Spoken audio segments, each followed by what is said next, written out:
ये कहानी एक ऐसी औरत के ऊपर आधारित है जिसका पति जंग में घायल हो जाती है और फिर वो अपनी पत्नी की पर्सनल ज़रूरत को पूरा नहीं कर पाता।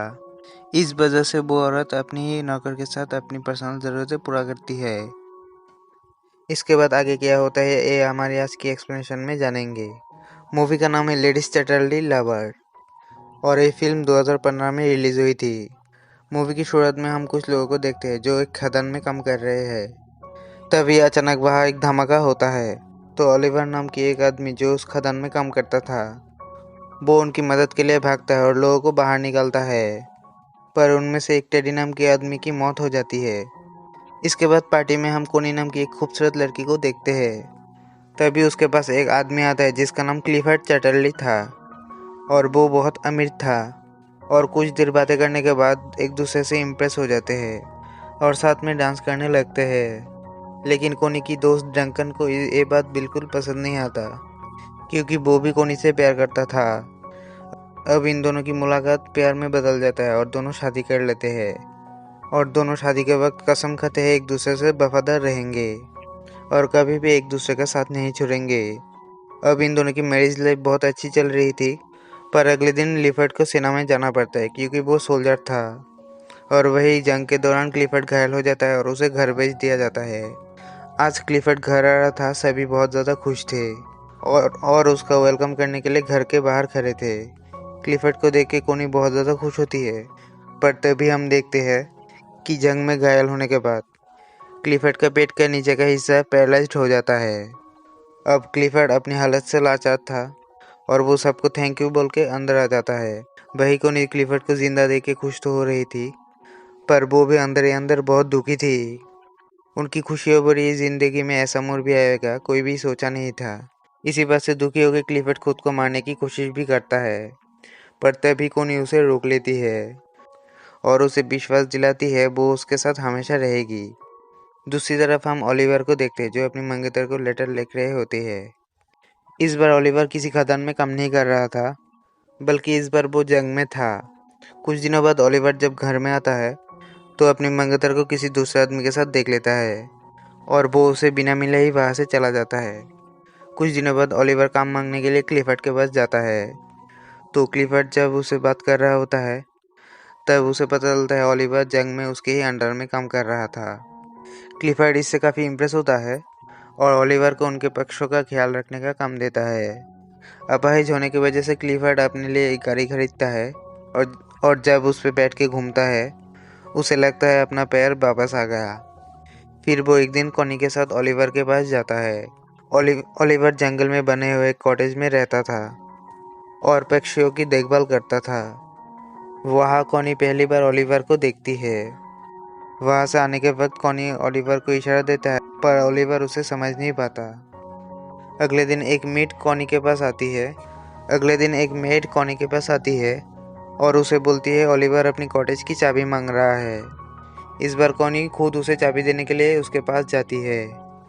तो जब वो ओलिवर से बात करती है तो ओलिवर उसके साथ ठीक से बात नहीं करता और उसे बोलता है आपको तकलीफ उठाने की कोई ज़रूरत नहीं थी। कॉनी को भी कॉनी को भी ओलिवर की इस बिहेवियर से गुस्सा आ जाता है और वो गुस्से में वो वहाँ से चली आती है।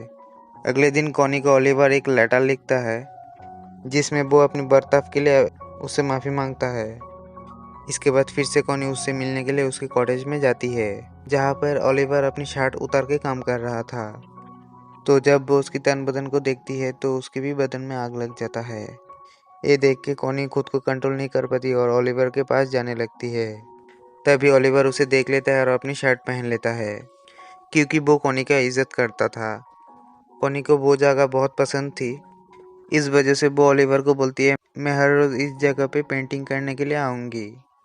इस पर ओलिवर बोलती है मैं आपके लिए ये जगह साफ कर दूंगा और मैं दूसरी जगह चला जाऊंगा। और कॉनी उसे बोलता है तुम्हें कहीं भी जाने की ज़रूरत नहीं और तुम मुझसे भाग क्यों रहे हो। यहाँ पर कॉनी ओलिवर से गुस्सा हो जाती है और यहाँ से जाने लगती है। तभी बारिश आ जाता है, इस वजह से कॉनी ओलिवर के साथ उसके कॉटेज में चली जाती है जहाँ पर आग जला के खुद को गर्म करने लगते हैं। तभी ओलिवर वहाँ से उठ जाता है क्योंकि कॉनी का इरादा वो समझ रहा था। कॉनी उससे पूछती है तुम मुझसे दूर क्यों भाग रहे हो। तो ओलिवर उसे बोलता है, मैं तुमसे दूर नहीं भाग रहा, बस मैं डर रहा हूँ क्योंकि क्लिफर्ड को अगर हमारे बारे में पता चल गया तो मेरी नौकरी चली जाएगी। अब क्योंकि ओलिवर कोनिका को गर्म करके ठंडा ही छोड़ दिया था, इसलिए वो वहाँ से अपनी घर चली जाती है। एक दिन कॉनी क्लिफर्ड को बोलती है कि मुझे बहुत अफसोस है, हमारा कोई बच्चा नहीं है। इस पर क्लिफर्ड उसे बोलता है, मैं बहुत कोशिश कर रहा हूँ, और वो अपनी शरीर को ठीक करने के लिए इलेक्ट्रिक शॉक देने लगता है। क्लिफर्ड दर्द से बहुत चिल्ला रहा था और आखिर में जब कोनी को उसका दर्द दिखाने जा रहा था तो उसे रोक देती है। अब क्लिफर्ड इस काम से नाकाम हो गया था, इस वजह से वो रोने लगता है। अब कोनी अगले दिन जंगल में जाती है और वहाँ बैठ के एक डायरी पढ़ने लगती है। तभी एक ओलिवर की काम करने की आवाज़ सुनाई देती है और तुरंत उसके पास चली जाती है, जहाँ पहुँच के वो छोटे चूज़ों को देखती है और उनको देख के रोने लगती है। उन बच्चों को देख के वो अपने बच्चों को याद करने लगती है, जो शायद अब कभी भी पैदा नहीं होगा। अब ओलिवर कोनी को रोता देख के उसके पास आता है, गले लगा लेता है। अब ओलिवर भी कोनी को पसंद करने लगा। इस वजह से वो कोनी को लेके अपनी कॉटेज में आ जाता है, जहाँ पर दोनों गपागप करता है। अब कोनी पूरे दिन ओलिवर के साथ ही रहती है। और जब शाम होने आता है, ओलिवर उसे घर छोड़ने के लिए उसके साथ जाता है। जाने समय कोनी ओलिवर से पूछती है, क्या तुमने जो किया तुम्हें उसे पछतावा है? इस बात पे ओलिवर उसे बोलता है, नहीं, मैं तुमसे प्यार करने लगा हूँ, अब सिर्फ तुम मेरी हो। उसी रात बहुत तेज तूफान आता है और बादल गरजने लगता है। ओलिवर को कोनी का बहुत याद आ रहा था। इस बात पे ओलिवर बहुत दारू पी लेता है। वही कोनी की भी नींद उड़ जाती है और ओलिवर की याद में सो नहीं पा रही थी। फिर वो खिड़की से ओलिवर की घर की रोशनी को देखती है और खुद को रोक नहीं पाती और दौड़ते हुए ओलिवर के पास चली जाती है और उसे जाते हुए उसकी घर की एक मेड देख लेती है। ओलिवर भी वहाँ कोनी का इंतज़ार कर रहा था और वो कोनी को बोलता है, मुझे नहीं लगा था तुम मुझसे मिलने आओगी। इसमें कोनी ओलिवर को बोलती है, मैं तुम्हें कभी भी अकेला नहीं छोड़ूंगी, और फिर वो दोनों वहाँ पर गपागप करने लगता है। एक दिन क्लिफर्ड के घर में पार्टी होती है, जहाँ पे डनकन भी आया होता है। फिर क्लिफर्ड देखते हैं कोनी और डनकन साथ में डांस कर रहे हैं और उसे ये देख के बिल्कुल भी अच्छा नहीं लगता। अगले दिन क्लिफर्ड कोनी से बोलता है, तुम्हारे लिए तुम्हारे पति से ज़्यादा इम्पोर्टेंट एक बच्चा पैदा करना। कोनी हमेशा से एक बच्चा चाहती थी, इसीलिए क्लिफर्ड को लगता है कोनी इस वजह से डनकन के करीब जा रही थी। पर इस बात से कोनी बहुत गुस्सा हो जाती है, जिस पर क्लिफर्ड उसे कहता है कि उसे इस बात से कोई फ़र्क नहीं पड़ता कि तुम किसी से भी बच्चा पैदा करो, बस वो बच्चा मेरा होना चाहिए। अब इस बात से गुस्सा होकर कोनी ओलिवर के पास चली जाती है और उसके साथ गपागप करती है। एक दिन कोनी को पता चलता है कि वो प्रेग्नेंट है। ये बात वो क्लिफर्ड को बोलती है। क्लिफर्ड इस बात से बहुत खुशी होता है और कोनी से वो उस आदमी का नाम पूछता है, पर कोनी उसे उस आदमी का नाम नहीं बताती। एक दिन क्लिफर्ड ओलिवर से मिलने के लिए जाता है और कोनी को भी उसके साथ जाने के लिए कहता है। अब वो दोनों जा ही रहे थे, तभी ओलिवर पीछे से आता है और कोनी को किस करने लगता है। दोनों किस कर रहे होते हैं, तभी क्लिफर्ड कोनी को आवाज़ देता है। दरअसल क्लिफर्ड की गाड़ी कीचड़ में फंस गया था। तभी ओलिवर वहाँ आता है और उसकी गाड़ी धक्का लगाने लगता है, पर इसी दौरान वो ज़ोर ज़ोर से घासने लगता है।